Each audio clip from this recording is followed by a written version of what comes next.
కానీ ఉన్నపళంగా ఒక అమాయకపు ఒక మధ్యతరగతి కుటుంబం నుంచి వచ్చి, సినిమాలో ఇంట్రెస్ట్ కూడా మీరు ఎప్పుడు ఎక్స్‌ప్రెస్ చేయకుండా, ఓవర్‌నైట్ చక్కగా స్టార్‌డమ్ వచ్చి, స్టార్ అయిపోయి, సక్సెస్ చూసిన టైంలో, ఒక పెద్ద బండరాయి వచ్చి మీ నెత్తి మీద పడి, మీరు సొసైటల్‌గా అవమానాల పాలయ్యారు.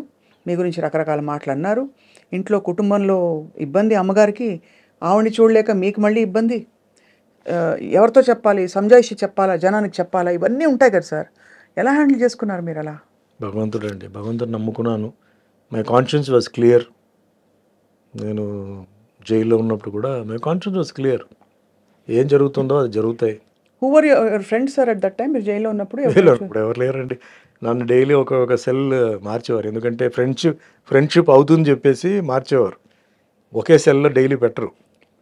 మొత్తం క్లోజ్ ప్రిజన్ ఉండేది. అక్కడ పెట్టారు. క్లోజ్ ప్రిజన్‌లో చాలామంది పెద్ద పెద్ద మర్డరర్స్ ఉండేవారు. అప్పుడు ఆటో శంకర్ అని ఒకడు చాలా ఫేమస్. 7 మంది పెళ్ళాలని గోడలనే ప్లాస్టర్ చేసాడు. కింద సమాధి చేసాడు. వాళ్ళతో పాటు పెట్టారు సార్ మిమ్మల్ని? అంటే ఆ సెల్లో ఆ వార్డ్‌లో ఉన్నాడు. అతను పేరు మర్చిపోయాను. అతను 12 మంది ఫ్యామిలీ మెంబర్స్‌ని చంపేసాడు. వాడికి ఉరి వేశారు. అంటే క్లోజ్ ప్రిజన్ అది. క్లోజ్ ప్రిజన్ నుంచి మళ్ళీ నేను బయటకు అప్పుడు మన కరుణానిధి గారు పొలిటికల్ ప్రిజనర్గా వస్తే సుమన్ ఎందుకు అక్కడ పెట్టారు, అతను మామూలు గుండాజ్ యాక్ట్ కదా, బయటకు తీయండి అని చెప్పి అప్పుడు నన్ను బయటకు తీసుకొచ్చేసి మామూలుగా డైలీ ఒక్కో సెల్లో మార్చారు. అంటే ఒక్కో సెల్లో ముగ్గురు ఉంటారు, 5 మంది ఉంటారు, 7 మంది ఉంటారండి ఒక్కో సెల్ని బట్టి. సో ఉంటే ఫ్రెండ్లీ అయిపోతాను, నేను ఏదైనా చేస్తానో లేకపోతే వాళ్ళు ఏదైనా నాకు చేస్తారేమో అని చెప్పి వాళ్ళు ఒక్కో నైటే నన్ను బాగా చూసుకున్నారు సార్ కనీసం? బ్రహ్మాండంగా చూసుకున్నారండి. Proper food?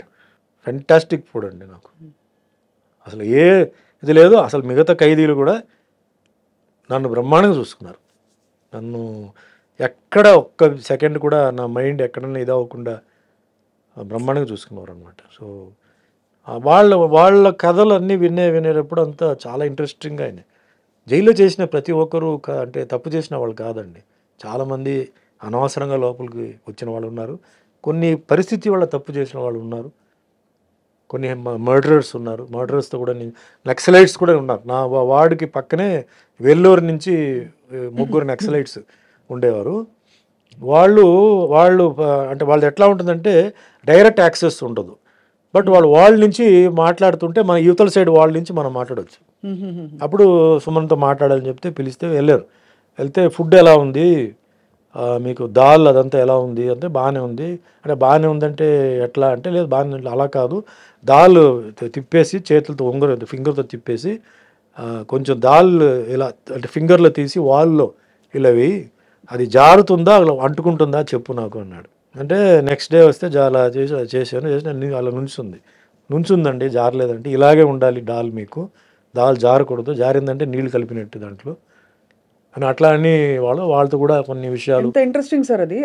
అంత ఇది అంటే మీకు ఖైదీలకి ఇల్ ట్రీట్మెంట్ జరగకూడదండి. వాళ్ళకి ఇంత ప్రోటీన్, కార్బోహైడ్రేట్ ఇదంతా ఉంది, లెక్క ఉంది, అది కరెక్ట్గా ఉండాలి. ఫుడ్లో కనుక తేడా వస్తే you can complaint. Basic human rights violation. Yes, you cannot be ill treated inside. అలాగే లోపలనే హాస్పిటల్ కూడా ఉంది, జైల్ హాస్పిటల్ కూడా ఉంది. బాగాలేకపోతే they have to take you to the hospital and get you treated. So you were there for almost 6 months అండి. 6 months. The day you came out, sir, I went on condition bail. October 2nd. October 1st I was released.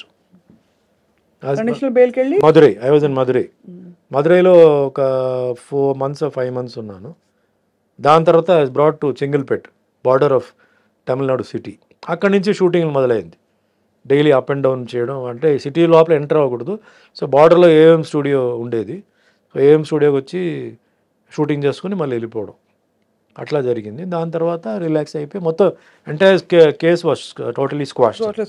We remember sir అంతా అది. కానీ ఆ 6 నెలలు మీ లైఫ్లో మీరు కోల్పోయారు, బాధపడ్డారని ఒక ఇది తప్ప. 6 నెలలు చాలా బీభత్సమైన ఒక టైం అది. దాని తర్వాత 3 years కండిషన్ బెయిల్ పార్ట్గా రిలీజ్ అవ్వడం అట్లా.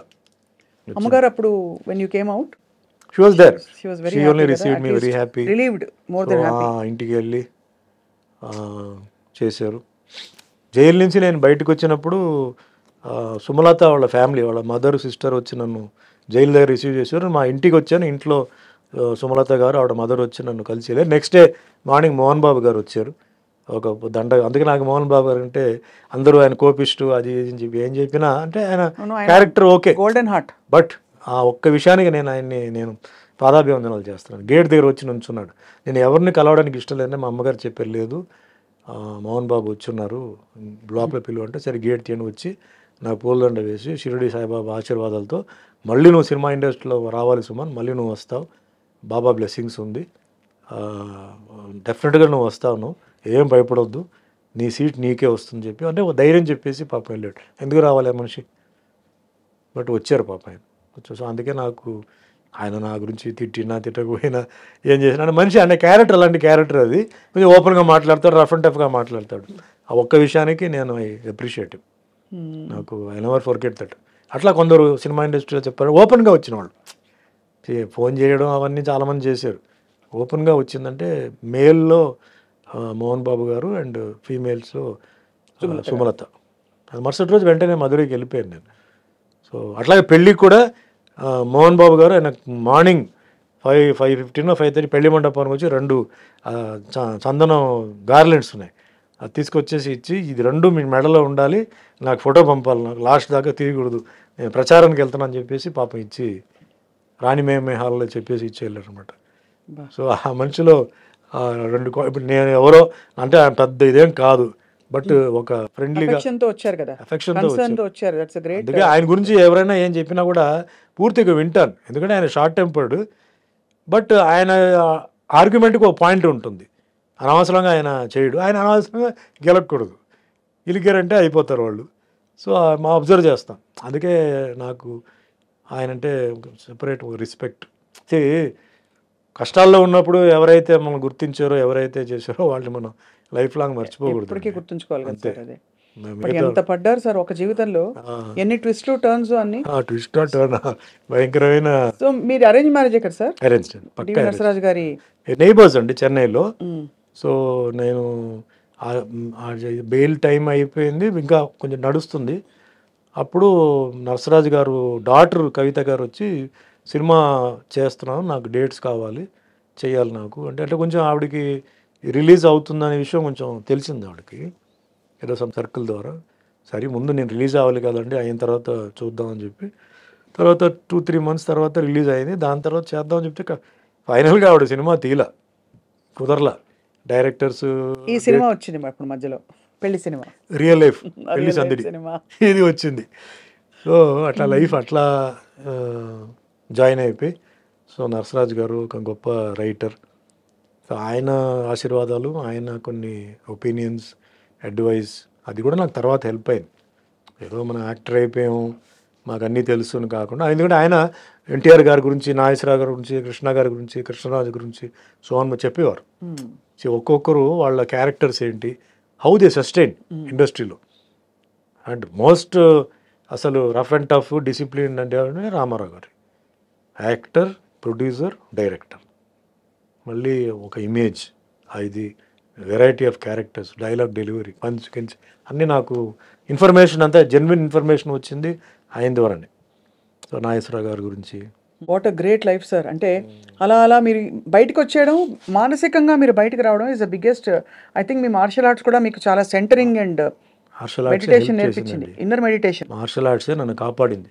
ఎందుకంటే జైలుకి వెళ్ళి బయటకు వచ్చిన వాళ్ళు రూపాలు మారిపోతాయి, మీకు డిప్రెషన్లో రూపాలు మారిపోతాయి, ఫిజిక్ మారిపోతాయి, అన్నీ ఉండదు అక్కడ. ఆ సిచ్యువేషన్లో తట్టుకొని, ఆ సిచ్యువేషన్లో ఉండి, అది హెల్ అండి. అది మనం అలాగే మెయింటైన్ చేసామంటే మార్షల్ ఆర్ట్స్, మెడిటేషన్, నా బిలీఫ్, కర్మ సిద్ధాంతం బిలీఫ్. అండ్ పైనుంచి దిస్ ఇస్ అ ఫేజ్ అండి, ప్రతి ఒక్కరికి ఒక ఫేజ్ ఉంటుంది, ఆ ఫేజ్ పాస్ అవ్వాల్సిందే. ఇప్పుడు చంద్రబాబు నాయుడు గారు ఉన్నారు, ఆయన జైలుకి వెళ్ళారు కదా, ఒక ఎక్స్-సీఎం ఆ ఏజ్లో. మరి ఆయనకి ఎంతోమంది ఫాలోవర్స్ ఉన్నారు, లీగల్గా అన్నీ ఉన్నారు కదా, ఢిల్లీలో కూడా ఎవరు ఆపలేకపోయారు కదా. అదే నేను చెప్పేది కర్మ అనేది. You have to go through. కర్మ మీరు పోవాల్సిందే. బాంబ్ బ్లాస్ట్ జరిగింది అలిపిరిలో, మరి ఆయన పైకి వెళ్ళిపోయి కింద పడ్డాడు కదా. జీవితంలో బ్రతకాలని ఉంది. ఆ దీంట్లో ఎవడైనా కారు చూసి ఎక్కడ ఇంకా కొంచెం అటు వెళ్ళి ఉంటే లోయి వెళ్ళి చూసాం, ఇంకా ఇక్కడి నుంచి అక్కడ వెళ్ళుంటే లోయ అది కింద. సో కర్మని జస్ట్ ఎగ్జాంపుల్ చెప్తాను, ఎందుకంటే సుమన్ ఏదో పిచ్చివాడు ఏదో ఏదో మాట్లాడుతున్నాడు ఏదో లేదు, లేదు అనుకుంటా సార్, చాలా పర్ఫెక్ట్గా చెప్తున్నారు మీరు.